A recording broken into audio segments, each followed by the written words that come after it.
Have you heard the story of Ladsinstan? If not, gather round.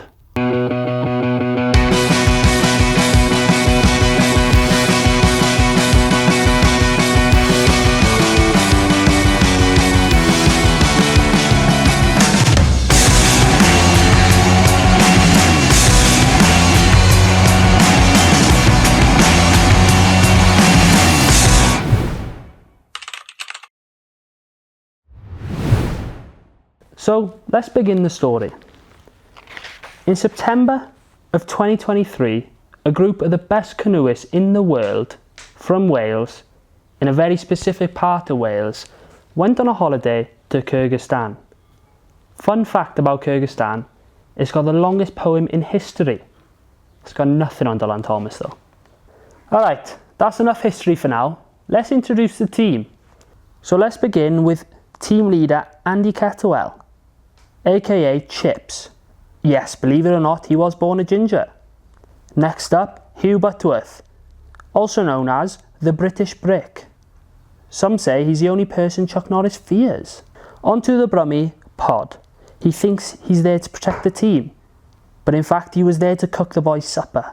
Next up, Aaron White. He thinks of himself as a bit of a canyoneer, but he's just there to carry all of Chips' kit on the hike out. Finally, onto our flat water racing champion, Harry Shearer, a fire starter and a master of washing up with cold water. Let's get back to the task at hand. The boys are going to paddle the Saryjaz River. Seems a bit bigger than the Teifi to me. This consists of 100 kilometers of kayaking, and then they're going to walk all of their stuff through the mountains back to where they started. I've had better holidays in Benidorm. So how did these two Welsh lads and three, let's be honest, wannabe Welsh lads know each other? Let's start with the ginger one with specs on and the one with a rubbish mullet. I met Huw through Clandestine Paddlers, where Huw grew up. We go back a long way, I think over 10 years. You know, we both trained for the Welsh team. Paddling slalom at the same time. Kind of helped nurtured him a little bit into his whitewater side of stuff. Just, you know, you could see every training session that he just loved being outside, being with people, and just loved paddling. So that's where we kind of started to get to know each other. Over the years, we've paddled loads together, and we formed the group Pistyll. We only get to paddle with each other once or twice a year now, but yeah, that's enough because it's hard work.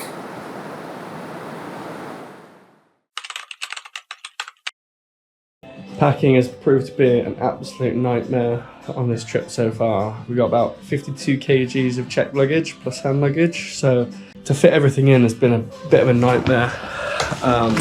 Been quite creative, especially with this expedition, so taking a lot of weight out of the boat, as you can see. And then I've taken the back pillow out. Mainly because I tried to pack all my stuff in the boat, even with all the food in front of my footrest. There just wasn't enough space behind, so that's gone, and it's also saved like a kilo. So that's massive win when my boat's going to be like around the 40 kilo mark, I reckon. Saved 300 grams of the back band. It's time for the official weigh-in.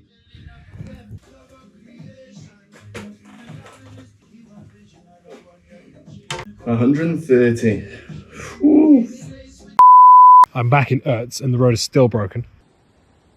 Besonders prekär ist die Lage im Ötztal.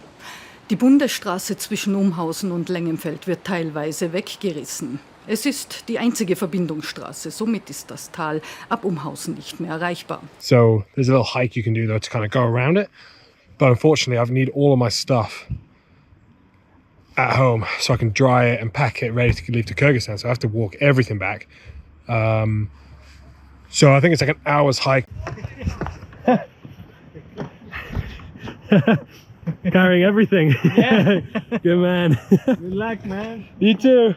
So my training has changed a little bit for Kyrgyzstan. My plan was to lap the upper Ötz, which is like a big volume river with a loaded kayak to kind of get myself used to it. But I've ended up just carrying my kayak on my head for an hour trying to get home. Yeah, I don't think this road is going to be open for a while, so it's going to be pretty tricky getting out the valley to go to Munich to catch a flight on Friday, but hopefully it all works out and I make it. Road is still broken, so the 2.5 hour journey to the airport is now turned into a 5.5 hour journey because we've got to go over Italy. But on the plus side, it is a very beautiful road. What, Pedro? Yes, my G. Back in that team. Food you got in there? You got about 40 kilos of food in here.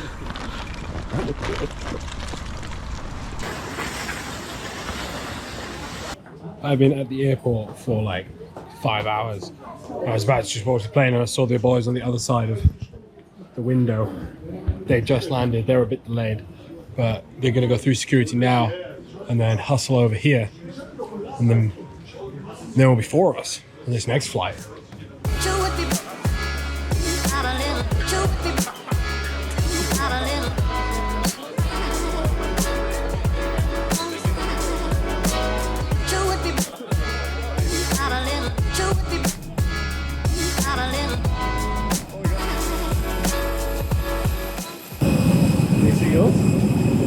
My boat's not on, but I did get here a lot earlier, so I think it's already on there. It's already sitting down, having a foot massage. It's just Chips has got a peasant boat, so it's not on there yet.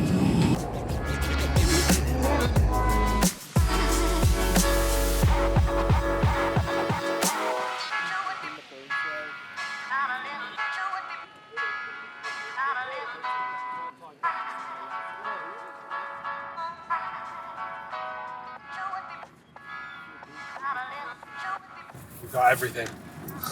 What you got? We don't have steaks. We didn't have steaks, but we got like little sausages. Oh, yeah. Sausages and loads of pasta. Oh, yes. Yes, George. Oh, look at that. Just a good one as well. Nice going.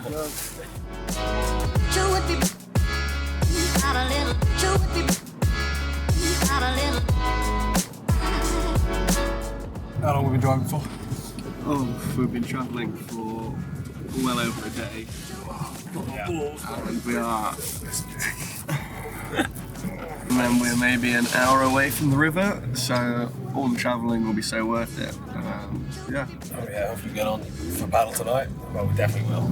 It definitely will. I reckon another 20 minutes. We'll be there. All of Chips' extensive local knowledge. Tom?